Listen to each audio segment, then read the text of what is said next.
Nous allons lire 2 Rois chapitre 4, versets 1 à 7. 2 Rois chapitre 4, versets 1 à 7. Nous lisons la parole de Dieu. Une femme d'entre les femmes des fils des prophètes cria à Élisée en disant: ton serviteur, mon mari, est mort. Et tu sais que ton serviteur craignait l'Éternel. Or, le créancier est venu pour prendre mes 2 enfants et en faire ses esclaves. Élisée lui dit: que puis-je faire pour toi? Dis-moi, qu'as-tu à la maison? Elle répondit: ta servante n'a rien du tout à la maison qu'un vase d'huile. Et il dit: va demander au dehors des vases, chez tous tes voisins, des vases vides, et n'en demande pas un petit nombre. Quand tu seras rentré, tu fermeras la porte sur toi et sur tes enfants. Tu verseras dans tous ces vases et tu mettras de côté ceux qui seront pleins. Alors, elle les quitta. Elle ferma la porte sur elle et sur ses enfants. Il lui présentait les vases et elle versait. Lorsque les vases furent pleins, elle dit à son fils: présente-moi encore un vase. Mais il lui dit: il n'y a plus de vase. Et l'huile s'arrêta. Elle alla le rapporter à l'homme de Dieu et dit: va vendre l'huile et paie ta dette. Et tu vivras, toi et tes fils, de ce qui restera. Amen. Le thème de mon message de ce matin, c'est: le Dieu des miracles peut multiplier ton vase d'huile. Dis avec moi: le Dieu des miracles peut multiplier ton vase d'huile. Ces derniers temps, Dieu nous met à cœur de parler des miracles. Nous croyons que le Dieu que nous vivons, que nous adorons, que nous invoquons, que nous servons, celui-là qui s'appelle El Haï, il est le Dieu vivant. Celui-là qui s'appelle El Shaddai, ça veut dire le Dieu qui rend les choses impossibles possibles. Il est le Dieu qui opère les miracles. Quand tu vois que dans ta vie, tu ne peux plus, tu es bloqué, tu dois croire en ce Dieu-là, car il est capable d'opérer les miracles. Dis à ton voisin: il est capable d'opérer les miracles. Oui, il est le Dieu des miracles. Il est grand. Par définition, un miracle, c'est quoi? Un miracle est une intervention surnaturelle qui suspend les lois de la nature. C'est ça le miracle. Quand le Dieu des miracles agit, il faut que quelqu'un, quand il regarde, il te pose la question, il dit: comment tu as fait? Parce que le miracle n'est pas rationnel. Ça veut dire, dans ton intelligence humaine, tu ne comprends pas comment ça se passe. C'est un miracle. Il est le Dieu des miracles. Souvent, Dieu opère les miracles à partir de ce que nous avons. Ce que nous méprisons, Dieu opère les miracles à partir du petit que toi tu méprises. Mais ce qu'il sollicite, c'est notre foi et notre obéissance. Amen. Dans ce passage, nous voyons l'histoire d'une femme. Une femme qui a expérimenté les miracles. Je ne sais pas, souvent ce sont des femmes. Les femmes, elles sont des femmes de foi. Acclamons pour les femmes. Ce matin, Dieu veut que tu sois cette femme de foi. Tu es capable d'expérimenter les miracles. Cette femme, elle a expérimenté les miracles à partir du peu qu'elle avait. Nous allons voir 2 éléments importants dans notre message. D'abord, premièrement, nous allons voir l'identité de la femme. Qui était cette femme? Et puis deuxièmement, nous allons voir les pas à suivre pour expérimenter les miracles. Parce que si tu veux vivre les miracles, il y a ta part. Nous allons voir ce que cette femme a fait. Voyons d'abord l'identité de cette femme. Premièrement, on nous dit qu'elle était une femme des fils des prophètes. Quelqu'un dise une femme des fils des prophètes. Dans la Bible, dans l'Ancien Testament, quand on dit une femme des fils des prophètes, Ça veut dire son mari était prophète. L'expression fils de signifie de l'ordre de. C'est-à-dire que son mari était un prophète. C'est-à-dire son mari était un serviteur de Dieu. Mais attention, il y a un détail important. Cette femme est venue donner un témoignage à l'homme de Dieu Élisée pour dire que son mari craignait Dieu. Frères et sœurs, il y a deux catégories de serviteurs de Dieu. Il y a deux catégories de pasteurs, de prophètes. Il y a des pasteurs autoproclamés, des prophètes autoproclamés, mais qui ne craignent pas Dieu, qui vivent dans la débauche, qui vivent dans le mensonge, qui vivent dans l'escroquerie. Mais il y a d'autre part des vrais serviteurs, ceux qui craignent Dieu. Et souvent quand tu es marié, c'est ta femme qui te connaît là, qui peut rendre témoignage si tu crains Dieu ou pas. Amen. C'est pourquoi quand tu es marié, tu dois soigner ton témoignage. Ta femme te connaît. Quand tu sors habillé en costume, les gens t'apprécient. Mais quelle est la vision? Quel est le témoignage que ta femme rend de toi-même? Quand une femme rend ce témoignage, il vient dire que mon mari craignait Dieu. Ça veut dire que son mari ne l'a jamais trompé.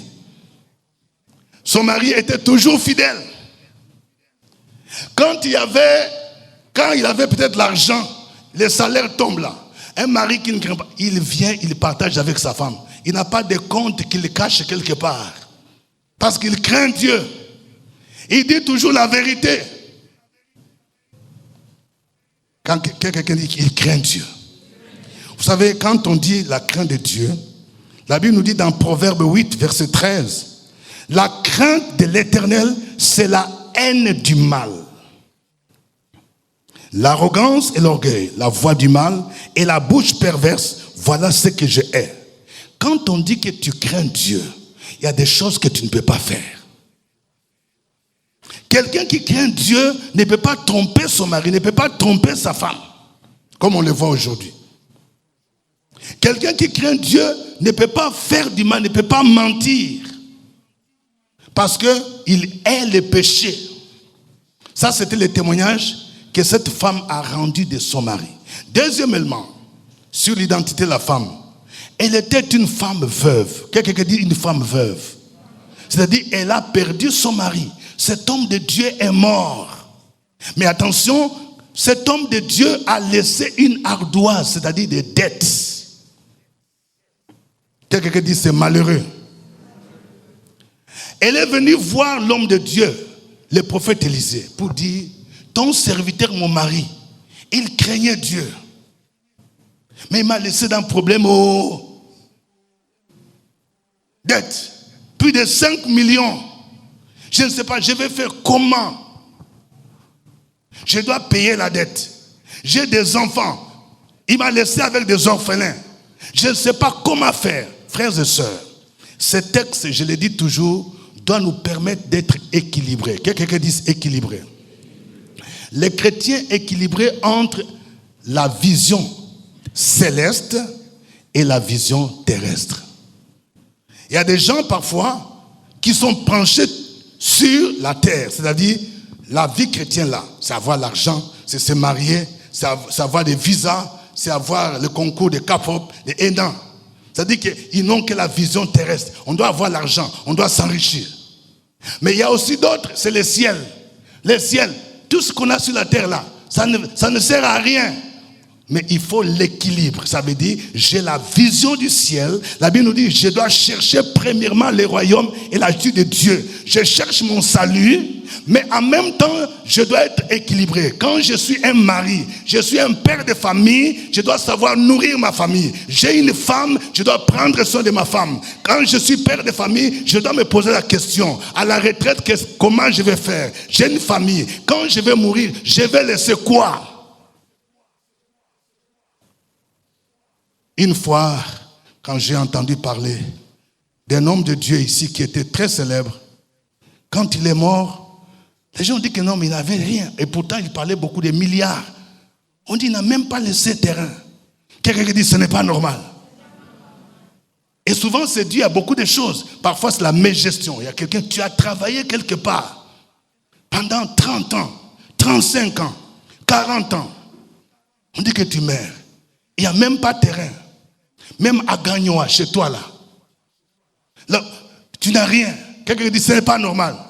À Cinéma Tiali, là, il y a des gens même qui négligent. On dit que les vieux avaient des terrains. Mais toi-même, tu n'as même pas fait les papiers. Ou bien le terrain là, tu n'as même pas eu le temps de dire que je fasse des papiers, ne fût-ce que attestation villageoise, et commencer les démarches pour aller obtenir ACD. Quelqu'un qui dit, ce n'est pas normal. Donc, cet homme de Dieu là, il craignait Dieu, c'est bien. Mais il a négligé un côté. J'imagine que c'était un homme de Dieu qui prêchait comme moi, comme ça. Il prêche, il reçoit les enfants spirituels, il jeûne de 3 jours, jeûne de 7 jours, jeûne de 21 jours, jeûne de 40 jours. Mais il oublie que j'ai une famille. Il prenait des dettes par-ci, des dettes par-là. Quelqu'un dit, ce n'est pas normal. Vous savez, en comptabilité, là, ceux qui connaissent un peu la comptabilité, ils savent, quand on présente les bilans, là, il y a un compte qu'on appelle dette. Dans les systèmes Ciscoa, dans la nomenclature, c'est souvent la classe 4. On dit il y a des créances des fournisseurs, il y a des créances, soit fiscales, des impôts, des dettes, des mutuelles. C'est la classe 4. Donc, cette femme-là, dans sa comptabilité, c'est classe 4. C'est classe 4. Quelqu'un dit ce n'est pas normal. Vous savez, mais pendant ce temps-là, comment les gens s'endettaient? Il y avait souvent 2 types de dettes. C'était d'abord des dettes de semences agricoles.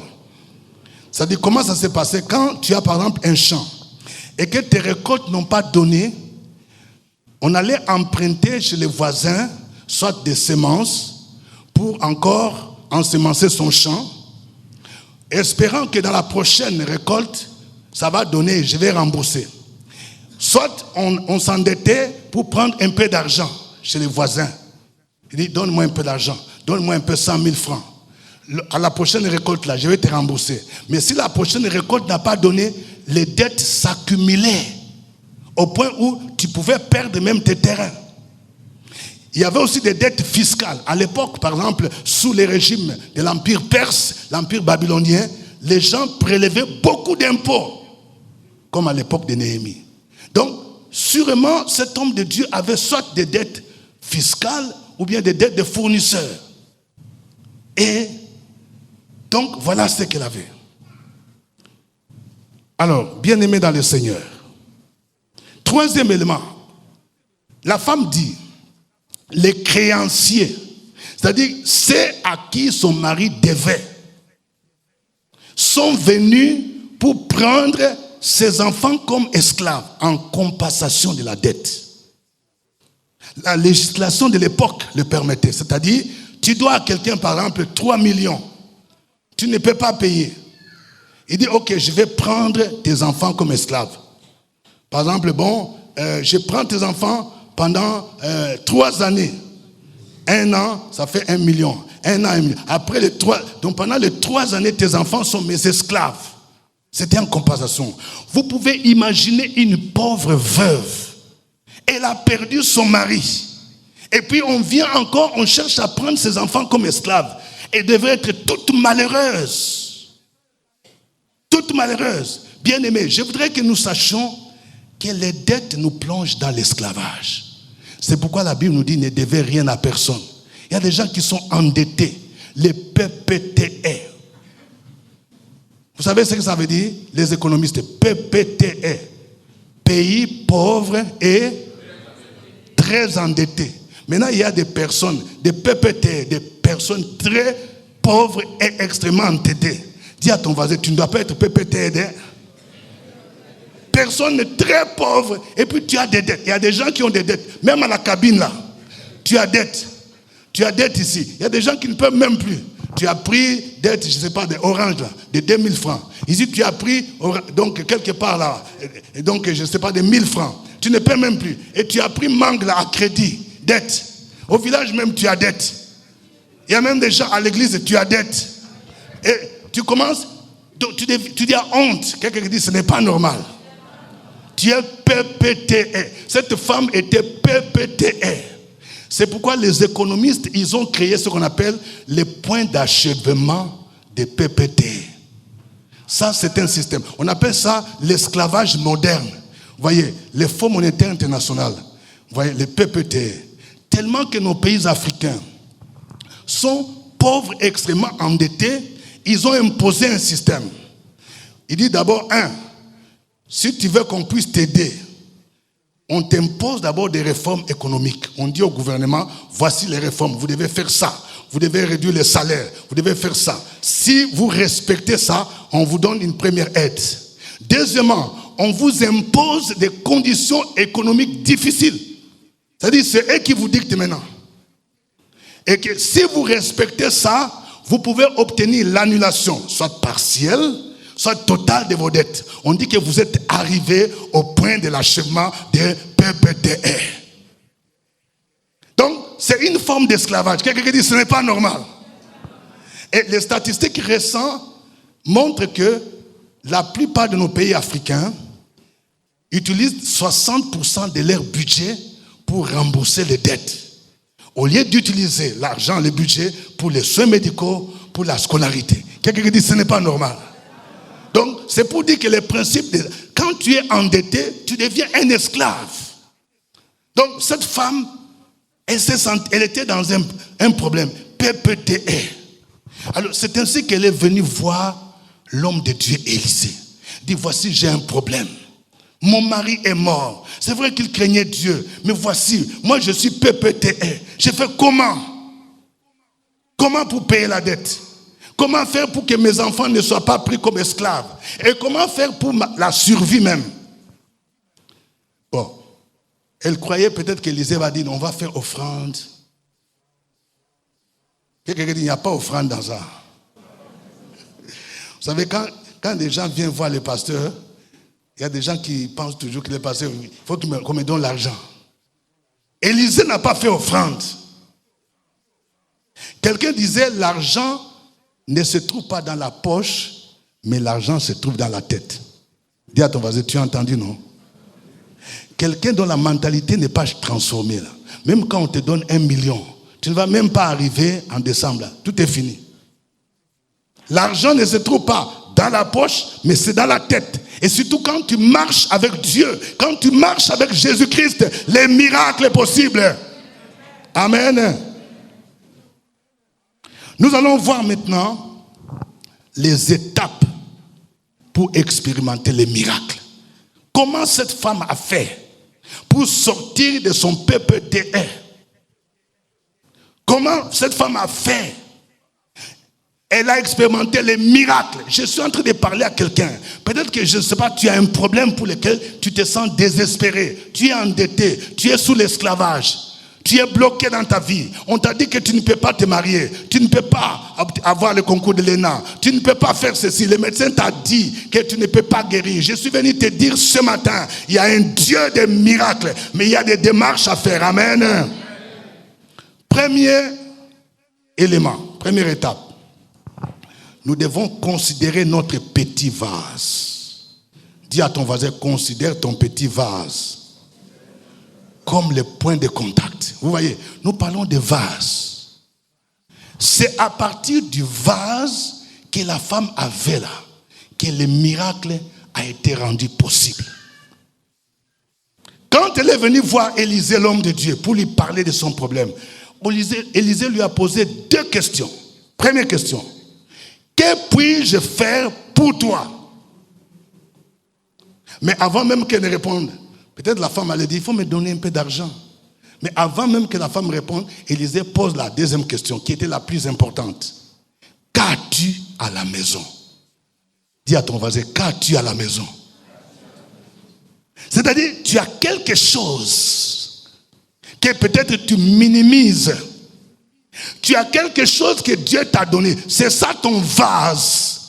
Le miracle divin est toujours possible à partir de quelque chose, de ton vase. La multiplication, les miracles que Dieu va opérer, c'est à partir de ton vase. Dieu, Élisée lui pose la question, qu'as-tu à la maison? Écoutez la réponse de la femme. Ta servante n'a rien du tout à la maison qu'un vase d'huile. Quand quelqu'un utilise un tel langage, ta servante n'a rien du tout. Ça veut dire, je n'ai rien même. Il y a des gens qui ont toujours ce langage-là. À Abidjan, là, il y a des gens, quand tu poses la question, est-ce que tu as l'argent? Abidjan, là, ça fait nous tuer. L'argent ne circule pas. Je n'ai rien même. Quand tu regardes mon frigo, là, c'est vide même. Il n'y a que l'eau awa. Ta servante n'a rien du tout. Qu'une petite quantité d'huile. Mais elle a quand même l'huile. Hein? C'est-à-dire, c'est pour montrer que l'huile là qu'elle avait là, ça ne peut rien faire. Elle a minimisé. Je vais dire à quelqu'un, ne minimise jamais ce que Dieu t'a donné. Parce qu'à partir de ce que toi tu trouves comme rien là, les miracles est possible. Le mot hébreu qui est utilisé ici pour un vase, c'est asouk. Quelqu'un qui dit asouk.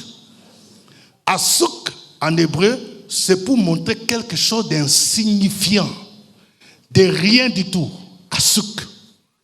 C'est pourquoi plusieurs versions l'ont rendu ceci. La Bible de Semer dit une petite cruche d'huile. C'est-à-dire une petite cruche d'huile. La version de la Bible de Darby dit un pot d'huile, le pot. Et la Bible d'Osterwald dit une fiole d'huile. Quelqu'un dit fiole. C'est petit comme ça. C'est-à-dire que tu ne peux même pas préparer des repas avec. Je ne sais même pas si ça faisait même 50 centilitres. C'est-à-dire c'était ça. Et la Bible annotée dit une goutte d'huile.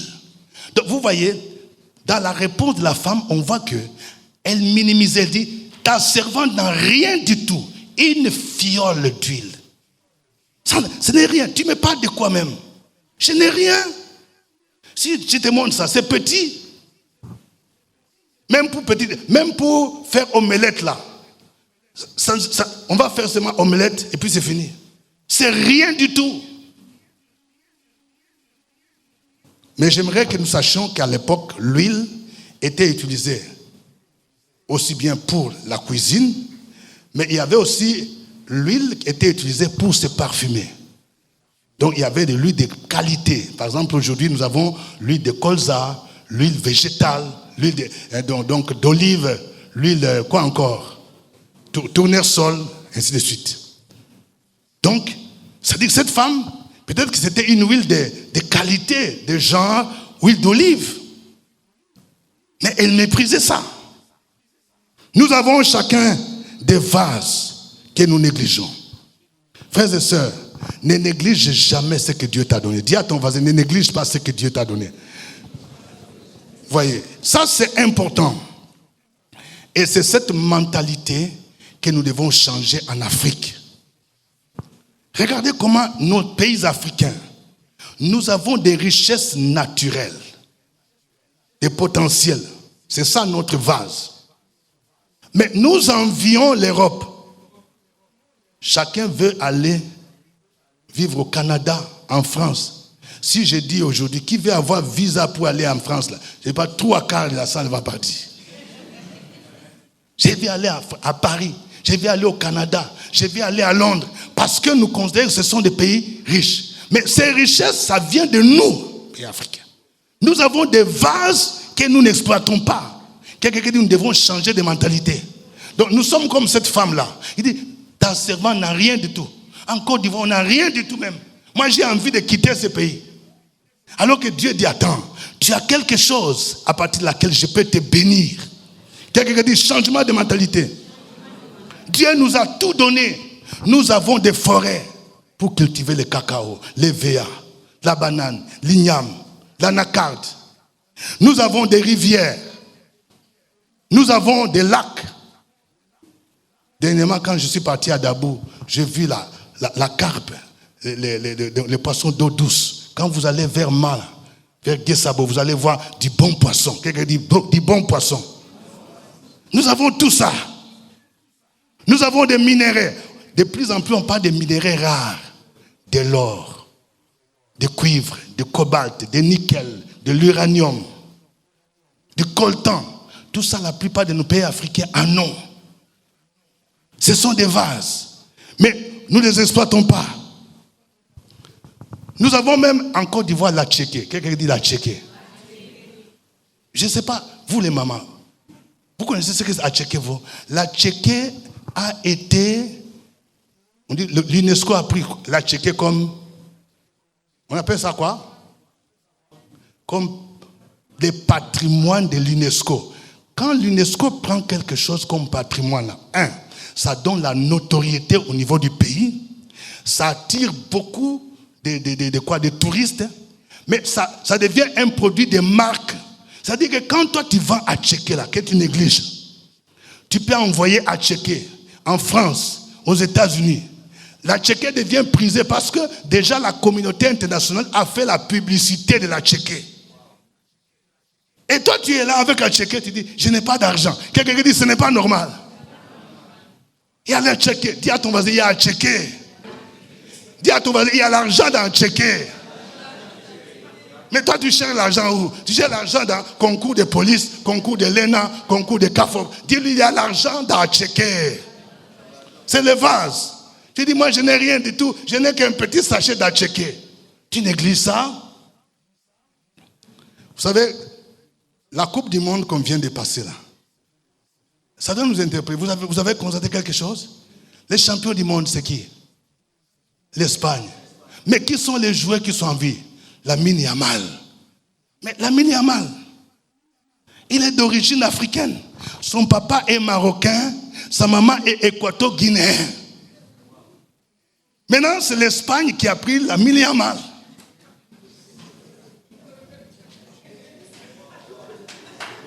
Alléluia. Vous voulez encore que je vous parle de qui? Kylian Mbappé. Kylian Mbappé est devenu français. Il est d'origine quoi? Camerounaise. C'est Afrique. Il y a un joueur qui a fait mal dans l'équipe de la Belgique là. Il s'appelle Lukaku. Il est d'origine congolaise RDC.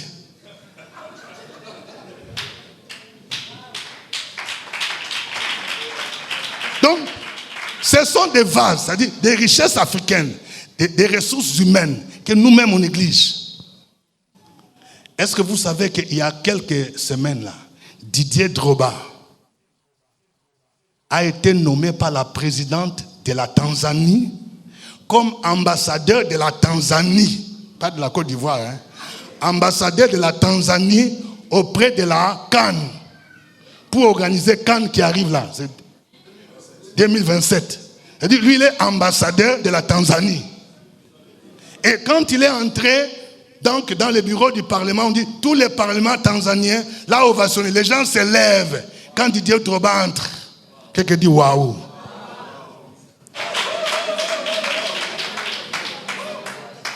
Donc, vous voyez, ça, ce sont des vases. C'est-à-dire, on a des richesses, mais nous-mêmes, on n'exploite pas ça.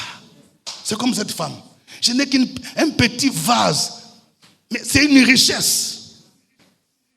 Chacun de nous a des vases. Ça peut être une formation que tu as. Ça peut être un compte Facebook. Tu as peut-être plus de 5000 abonnés. C'est une richesse. Ça peut être la formation en couture. Ça peut être, tu sais tisser les pagnes.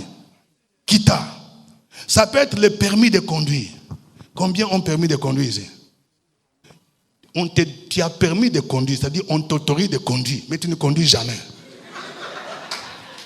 Quelqu'un dit ce n'est pas normal. Mais pourquoi tu as demandé permis de conduire? Il y a des gens, ils ont permis de conduire. Papa, j'ai peur. Mais pourquoi? On te dit c'est permis de conduire. Mais tu as permis de conduire, tu n'exploites pas ça. Quelqu'un dit ce n'est pas normal. Vous voyez, tout ça, ce sont des richesses. La première chose, cette femme-là, elle devait d'abord considérer que le pot, le vase-là qu'elle avait, c'était une richesse. Il fallait qu'elle change sa manière de voir. Que Dieu était capable de la bénir à partir de ce vase-là. C'est le point de contact. Deuxième élément pour expérimenter les miracles. Il faut poser des actions de foi. Quelqu'un dit il faut poser des actions de foi.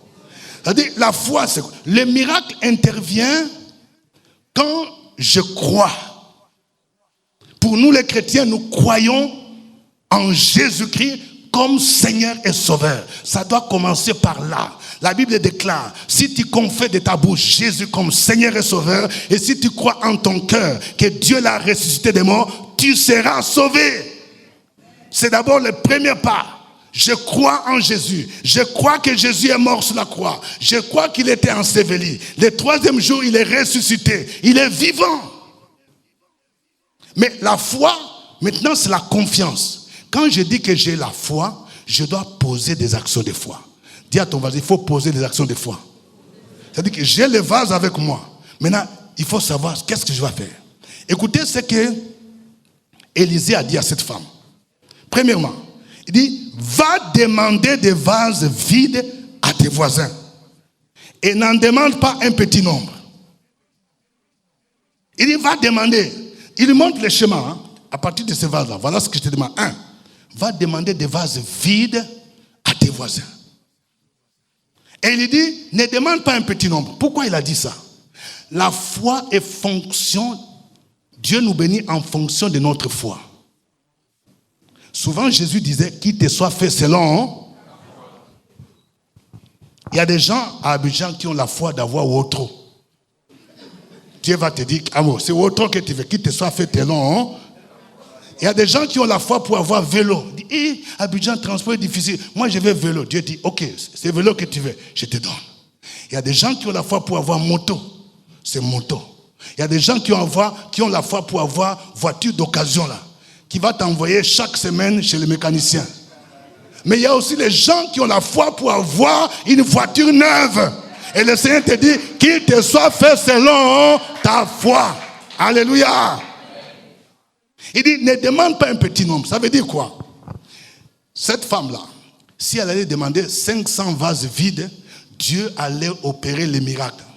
Si elle demande 1000, Dieu va remplir tous les 1000. Je ne sais pas cette femme-là. Peut-être qu'elle a dit, vraiment je vais demander aux voisins, mais je ne sais même pas où je vais passer. Elle est partie prendre juste 500 vases. Alors que si elle pouvait prendre même jusqu'à 2000. Le prophète a dit, ne demande pas un petit nombre. Il y a des gens qui aiment toujours, même quand ils prient, ils demandent toujours des petites choses. Seigneur, donne-moi 50 000 francs. Quand on dit, il y a un problème qui demande 1 million. 1 million, j'aurai où? Ce n'est pas ton problème. Quelqu'un qui dit, ce n'est pas ton problème. Souvent, je dis aux gens qui ne veulent pas se marier, vous qui hésitez de vous marier, là, vous venez en concubinage. Les gens disent, vraiment pasteur, c'est l'argent. Tu vois, mariage, là, il faut dépenser. Allez demander à Serge, Serge ne travaille pas à la Banque mondiale. Il ne travaille pas aux impôts, mais il s'est marié. Alléluia. Amen. Avec le peu que vous avez là, si vous êtes un homme de foi, Dieu est capable de bénir. Il est capable de bénir. Mais il faut poser des actions de foi. Et cette femme, elle est partie. Elle est partie demander à ses voisins des vases vides. Deuxièmement, Dieu lui dit, tu fermeras la porte derrière tes enfants et tu verseras dans tous ces vases et tu mettras de côté ceux qui seront pleins. Bon, quand tu commences à raisonner, tu as peut-être une fiole d'huile, je ne sais pas, de 20 centilitres. Et ces vases-là, peut-être, ça a été des vases de 5 litres. Tu as 500 vases. Et puis on te demande de commencer à verser. Si tu commences à réfléchir avec l'intelligence humaine, tu vas dire, attends, ça c'est quoi? Est-ce que ça va suffire même? Quelqu'un qui dit, ça ne te regarde pas. Dans les miracles, il y a notre part. Toi, tu n'as qu'à faire ce que Dieu te demande de faire.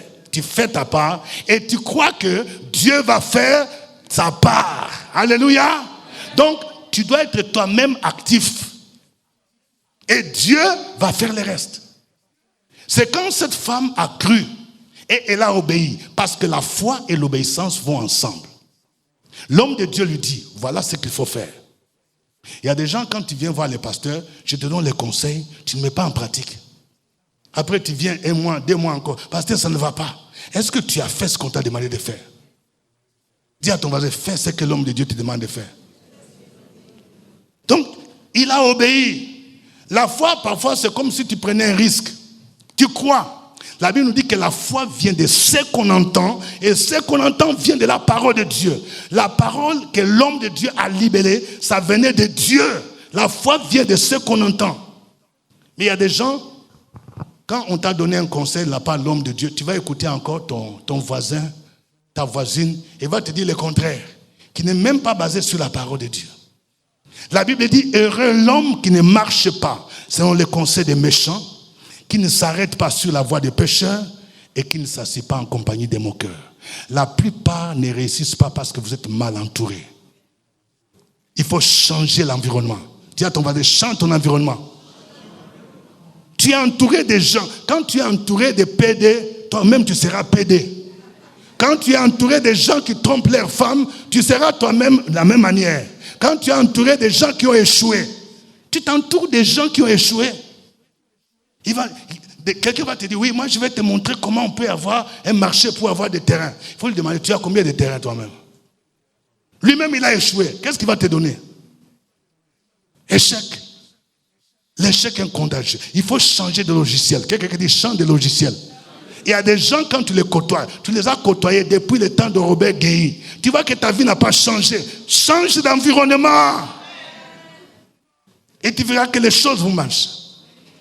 Il fallait que cette femme applique la solution que l'homme de Dieu lui a proposée.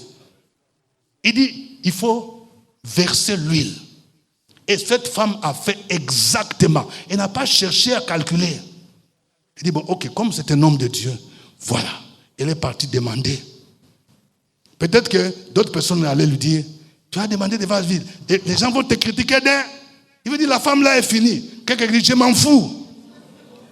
Quand Dieu te demande de faire là, il faut faire. C'est pourquoi il faut avoir de bonnes relations. Quelqu'un dit, il faut avoir de bonnes relations. Imagine-toi, si toi tu fais toujours palabre avec des voisins. Dieu te dit, va demander les vases vides. Toi-même tu commences à te gratter. J'ai fait palabre avec les voisins. Il faut être un homme social. Dieu nous bénit à partir d'autres personnes. Il faut entretenir de bonnes relations. Il ne faut pas être des gens qui sont problématiques, des gens qui se querellent avec tout le monde. Il y a des gens, tu as palabre avec ton mari, tu as palabre avec ta femme, tu as palabre avec ta belle-mère, tu as palabre avec tes beaux-frères, tu as palabre avec les bailleurs, tu as palabre même avec les chats. Quelqu'un dit, ce n'est pas normal.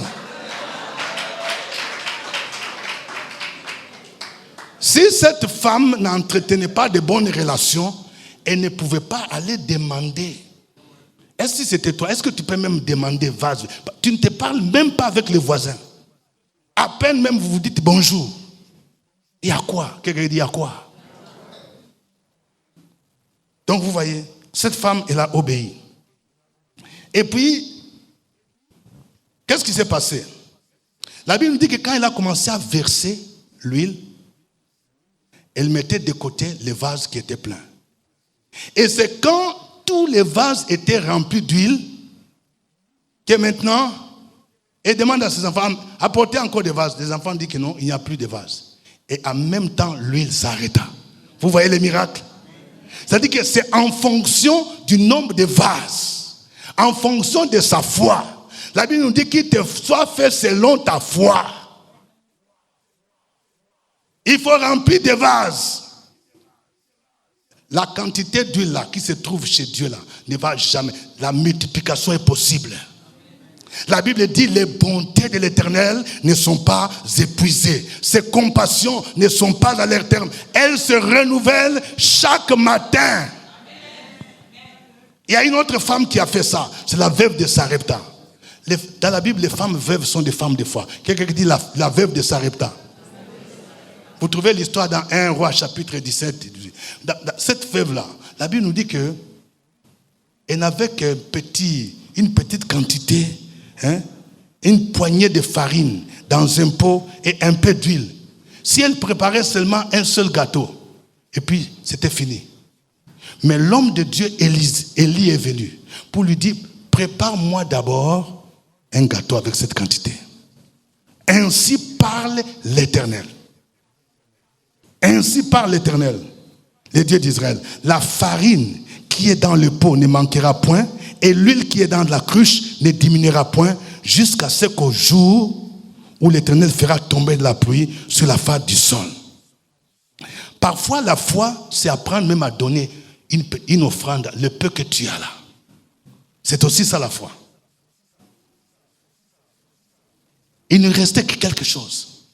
Mais elle devait d'abord donner à Dieu. Je sais qu'il y a des gens qui n'ont même pas l'habitude de donner offrande ici. Même pas dîme. Moi, j'ai quoi? J'ai quoi? Tu mets Dieu en seconde position. Mais cette femme-là a expérimenté les miracles.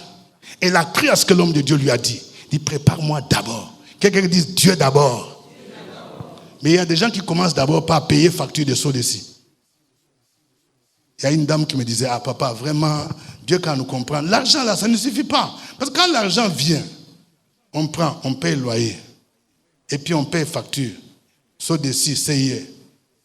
Et puis bon, maintenant, il y a la popote. Et puis il y a le transport des enfants. Et puis bon, si la vieille est malade, j'avais un problème d'argent, je lui ai envoyé 30 000. Et puis c'est fini là. Dis-moi là, il faut dire, Dieu n'a qu'à comprendre, non? Bon, c'est pourquoi il y a des bénédictions aussi. Dieu dit, bon, ok, comme tu me mets moi en seconde position là, bon, ce que tu me demandes là, tu n'as qu'à attendre jusqu'en janvier. Hein, moi aussi, j'ai retard de ça. Quelqu'un qui dit Dieu d'abord. La veuve de Sarepta là, Élie lui a dit, ce que tu as là, prépare-moi pour moi d'abord. Parce que je suis serviteur de Dieu. Et tu vas voir, Dieu va multiplier l'épée que tu as. C'est un secret, frères et sœurs. Je déclare la multiplication de ce que tu as. Je déclare que ce mois est un mois où Dieu va multiplier le peu que tu as quand tu apprends à s'aimer dans la maison de Dieu. C'est ça l'action de foi, la foi. J'ai quelque chose, je fais ce que Dieu me demande de faire et puis Dieu opère les miracles. C'est comme ça que Dieu a multiplié cette quantité d'huile. Troisième et dernière chose que la femme devait faire, il fallait aller vendre l'huile. Quelqu'un qui dit, va vendre l'huile. Ça, quand je lisais ce passage-là, je dis, mais ça, c'est comme un cours d'économie. Elle a créé ce qu'on appelle une PME, une petite et moyenne entreprise. Les pays comme la Suisse, là, sont développés à partir des PME. Quand tu as une entreprise à checker, là, il faut bien organiser ça.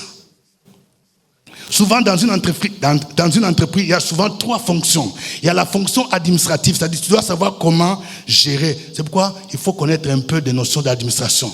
Il y a la fonction de production. C'est-à-dire que si, par exemple, tu produis à checker, tu dois savoir. C'est pourquoi il y a ce qu'on appelle le directeur de production. Comment commencer à produire. Cette femme-là avait ça. Elle était comme la directrice de production avec ses enfants. Maintenant, quand tu as ça là, quand le miracle est là, il y a maintenant la fonction commerciale. Tu dois chercher maintenant des clients. Alléluia. C'est pourquoi aujourd'hui on parle de marketing. Quelqu'un dit marketing. Parce que dans le marketing, tu as un produit, hein? Dieu t'a béni. Le marketing va te montrer comment tu vas trouver la clientèle. Comment tu vas communiquer pour que les gens comprennent que tu as un bon produit. Et vous savez, avec cette pensée-là, l'évangile aujourd'hui peut être considéré comme un produit marketing. Nous avons l'évangile, la parole de Dieu. Les gens ont besoin de Jésus. Je sais que sans Jésus, les gens sont perdus. Mais nous devons savoir aussi comment présenter notre produit pour que les gens puissent s'approprier. Alléluia. C'est la même chose. La fonction de marketing et la fonction de vente. Aujourd'hui, là, on n'a même plus besoin de louer un magasin de 5 millions. Les gens font des ventes en ligne. Dis à ton voisin, vente en ligne. Tu n'as même pas caution à payer à quelqu'un. Les médias sociaux aujourd'hui, là. Il y a quelqu'un qui me disait, ah, moi je n'aime pas les médias sociaux, Satan est dedans. Non, la communication, là, c'est ce qu'on fait. Dans Facebook, là, dans TikTok, il y a les prostituées, les mystiques, ils font leur publicité. Mais nous, on utilise aussi ces choses pour faire notre publicité du ciel. Tu peux utiliser ça pour vendre, pour créer une entreprise.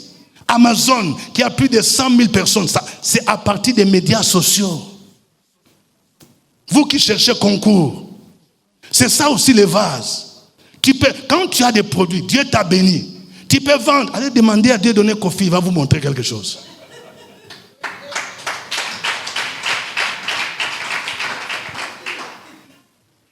Les médias sociaux. Aujourd'hui, je pars de temps en temps en France. Avant la fin de l'année, Dieu m'ouvrira les portes, je compte aller aux États-Unis. Je suis en train, ceux qui organisent mes voyages, je ne les connais pas, je ne les ai pas vus. C'est à partir des médias sociaux. Je donne des formations en ligne et les gens sont là. Ils payent mon billet, ils payent l'hôtel, hôtel 4 étoiles, 5 étoiles.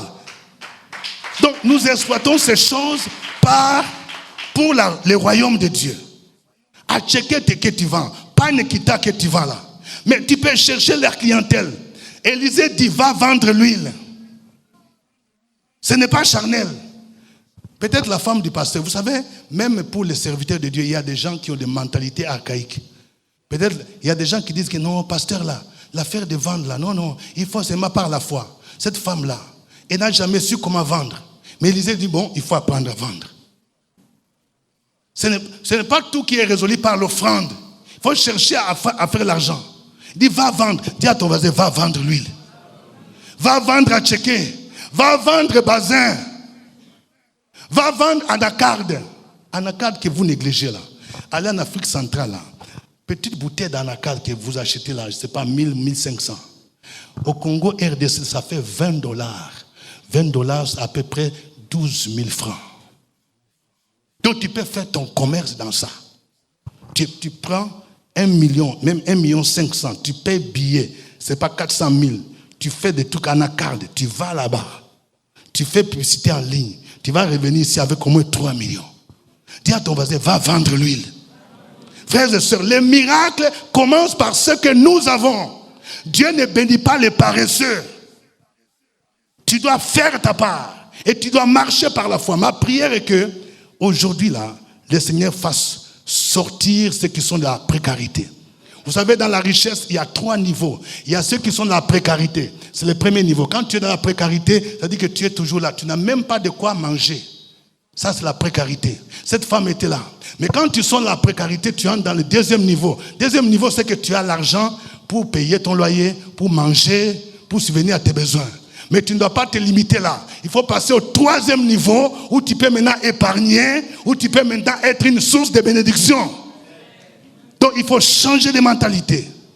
Et la multiplication sera possible. Que Dieu vous bénisse. On va s'élever. On va s'élever pour dire merci au Seigneur. Alléluia. Merci Seigneur. Merci Seigneur. Tu es le Dieu vivant. Lève ta main là où tu es. Tu vas prier pour que ce message puisse impacter ta vie. Je sais que si tu as entendu ce message, Dieu veut faire quelque chose de nouveau dans ta vie. Dieu ne veut plus que tu sois esclave. Dieu ne veut plus que tu sois la queue. Dieu ne veut plus que tu sois dans la pauvreté. Il est le Dieu des miracles. Mais les miracles, il est produit à partir de ce que tu as, ce que tu négliges. Prie pour le Seigneur. Prie pour dire au Seigneur, Seigneur, je vais vivre les miracles. Je vais vivre ce que cette femme a vécu. Je crois que tu es le Dieu des miracles. Tu es capable de changer ma vie. Tu es capable de changer ma famille. Dieu veut t'utiliser comme un point de contact pour la bénédiction de ta maison, de ta famille. Au nom de Jésus. Au point où, même quand tu vas mourir, tu ne vas pas laisser des dettes à tes enfants. Tu vas laisser la richesse. Tu vas laisser beaucoup de choses. Tu vas impacter ta famille. Dieu veut te bénir. Et il veut que tu sois une source de bénédiction pour les autres. Oh, merci Seigneur. Gloire à toi Seigneur. Gloire à toi. Tu es le Dieu merveilleux. Tu es le Dieu béni. Merci Seigneur. Merci Seigneur. Gloire. Gloire, gloire à l'agneau, gloire, gloire, et chantons,